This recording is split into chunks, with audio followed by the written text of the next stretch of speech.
Hello everyone, and welcome back to the channel. And today we're going to be taking a look at a brand new LEGO Marvel What If set. That's set number 76194, Tony Stark's Sakaarian Iron Man with 369 pieces. This set retails for $35 or $34.99 USD. A weird price point. I'm not used to LEGO sets having like a 5. Normally it's just like an even 10, 20, 30, whatever. So it's strange to see a $35 set, but nice and makes sense for how much this set is value and everything. I think it works reasonably well. This set is based on the new What If TV show on an episode that has not yet come out, so I can't rate it on accurateness and everything. But I really think it's a very attractive set. We get 3 fantastic minifigures here, the Watcher, Tony Stark, and a very nice upgrade to the Valkyrie minifigure. Really bummed we didn't get her in her white outfit, but maybe someday. Maybe, Thor Love and Thunder. White Valkyrie, maybe. Anyway, based on this set, I'm really loving what I see. I think it's a very nice, attractive Hulkbuster, something very different from anything we've ever gotten before. So let's take a look at the 3 minifigures included and then bounce back to the build of the set here. Alright, the first minifigure today is going to be Tony Stark, and he has plain gray legs, along with a very nice black t-shirt there, with the astronaut design with some lettering. And this is exactly what he was wearing in the first Avengers movie, which is so cool to finally have this figure in LEGO. He's got the nice black spiky hair and the traditional Tony Stark face that we've been getting forever now, with the heads-up display on the back. And on the back, he's got some very nice lines with the torso printing. Nothing too special here. I really wish they gave us a different Tony Stark face, maybe to match what he looks like in What If, or maybe even just with 2 different facial expressions that don't have the heads-up display, because he doesn't have armor here, so he doesn't need a heads-up display. But, I'll still take what we can get, and that torso print is phenomenal. The Valkyrie here is amazing. I love this figure. We get a very nice sword piece and a beer bottle for her, an accessory that I never thought I'd see LEGO do. Her hairpiece is exactly the same. I'm not sure if her facial expression is identical or not, but she only has this one side with some very nice white makeup and a really good facial expression. I think it matches her character perfectly. The torso and the legs are cast in dark gunmetal gray, and it's got some really nice realistic torso printing there with some belts and everything, and then a really nice shoulder cape that only covers partially of all of her stuff. And let's pull off her hair and everything so I can give you a better look at that awesome torso print with some really nice designs in the back. I love all the blue and everything along with the silver. Really great highlights, a fantastic minifigure. Hopefully someday we'll get her in her white outfit, but for now, this is definitely going to do. Alright, and the final minifigure is going to be the Watcher here, and I'm kind of surprised at his inclusion. I thought for sure he'd be in the CMF series, and they would have put just another generic character from this episode here, but I'm not complaining. I love his inclusion. I think the cape pieces they used are really good choices. He's got the juniorized blue cape along with a separate top attachment to get the head crown. I really love his facial expression there. I think it's very nice and accurate to what he looks like, and it's cool how he has like the one sleeve off, the one sleeve on kind of look. No leg printing, some very nice torso designs there, and on the back that's what his torso print looks like, with some very nice kind of gold attachments holding him whatever this is on his front. Not sure exactly what that is. I really like the figure. I think he would have been improved if he used the Thanos head mold for the new Big Fig as opposed to the minifigure one, but I get why they didn't do that, because that would have looked very awkward. But he always did have a really big head, so it would have been accurate to the character and everything. Still, it's great to get the Watcher here, a really unique minifigure, and what I'm very happy to have in my collection. Alright, with the minifigures out of the way, let's take a look at the build of the set here. Now, the first thing I want to show you is how to fit Tony inside.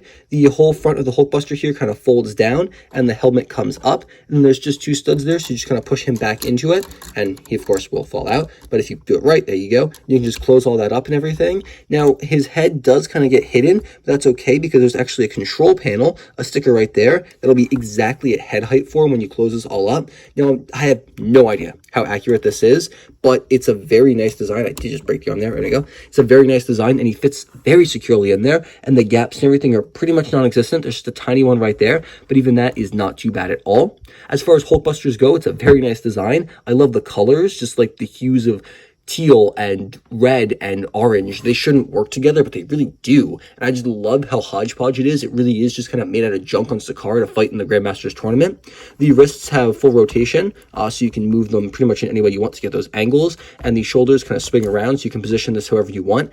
However, the armor, the shoulder pads do come off, which you've just seen me pull off both of them in a quick succession.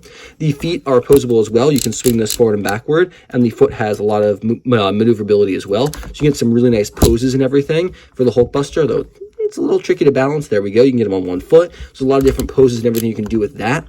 There were also a ton of stickers here. You can see there was one here. There were 1, 2, 3, 4, 5 right there. And then 2 more on the legs, another one on the arm here. And then 4 more on this very nice kind of like back part. I'm not really sure what's supposed to be here, although it does have another use I'll show you in a second. And there's some nice wheels here, which kind of look out of place, but make sense in the context of the set in a second. As far as Hulkbusters go, this is definitely, I think, my favorite so far that LEGO has ever done, because it's something unique and fresh. And while I really like the 2018 version, I mean, we just gotten so many. There was the one from Age of Ultron, the one from the Avengers video game. I mean, they just done it to death, and it's always the same kind of model. So that's why this is such a refreshing change of pace, and it's definitely much better than the other What If set that released at the exact same time. Now, something cool with this set is it actually transforms from a Hulkbuster into a race car, which is incredibly unique. So I'll show you how to do that now. You do have to take the set apart a tiny bit, and then you got a car. And then this piece just kind of folds down, and then that kind of holds into place there. Then you can take Tony, and you can just sit his minifigure self right there in front of it. There's a little control panel for him, and then there's a little roadster thing, and the car kind of goes forward, but you're left with a lot of extra pieces, including both of the legs and, of course, the arms as well. The car build itself is, I mean, it's pretty neat. I mean, it's definitely a solid car. I definitely much prefer the Hulkbuster build. I have no idea if it actually transforms in the show or not. I guess I'll have to do an update video to this when the show actually comes out with this episode, but I'm very excited for it. I think the car is a very nice, refreshing change of pace, and overall, I'm a really big fan of the set. I mean, it's not every day we get a Hulkbuster that turns into a car, you know? Let's take a look at the box real quick, and then I'll give you my final verdict. All right, here's the box, and I'm a huge fan of this. We got the Watcher and his animated style and glory and everything on the side there, and then, the trash heap that is Sakaar in the background. I love the new comic panels and everything, and this is a different one than the Infinity Saga sets. It's been updated with Shang-Chi and Wolverine and everything, so it's really nice to see here.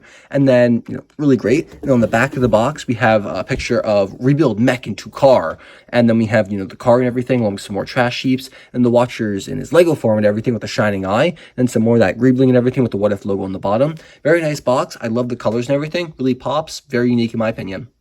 Here's the instruction manual. It's pretty simple. It's got the Hulkbuster in all its glory on the front. On the back, we have the Wind Pirate, and then the parts list, advertisement for the Infinity Saga sets, and then here, after it has you finished building the Hulkbuster, it tells you to build it into a car, and so you got to take everything apart, and that just gives you instructions to how to rebuild it, and you get the race car right there. Very neat. Not too much else to say for this instruction manual. All right, overall, I'm going to have to rate this set a solid 10 out of 10. The minifigures are amazing. We get the Watcher, the main character in the What If series. We get a very nice updated Valkyrie minifigure, one who I like a lot better than the one we got back with the Thor Ragnarok sets. We also get Tony Stark from his human clothes from the first Avengers movie, which is a really great design to get. And you also get a very nice, refreshing change of pace for a Hulkbuster. The Hulkbuster looks great, and then this car build as well is really cool. I like having a nice, unique race car. It's not something I've ever really seen from the LEGO Marvel line before. It's just crazy colors and everything. And the Hulkbuster is so cool as well. I love how it's not just the boring basic Iron Man Hulkbuster. It's, something new. It's the Sakaar style. It's got the lettering and everything. It's just really, really neat and something I'm a huge fan of. I hope that this set sells well because I'd love to get more What If sets in the future. I think there's a whole ton of potential there for like Loki and WandaVision and everything. And if this set and the admittedly pretty trash Hydra Stomper set sell well, maybe we'll get more sets in the future. So guys, go out and buy these. I'd 100% recommend it. It's definitely worth your time. That's all I got for you guys today, though. So guys, thank you all so much for watching. Let me know in the comment section down below if you like this set and what you think of the What If TV show so far. Thank you guys, and have a fantastic and safe rest of your day, and I'll catch you all in the very next video.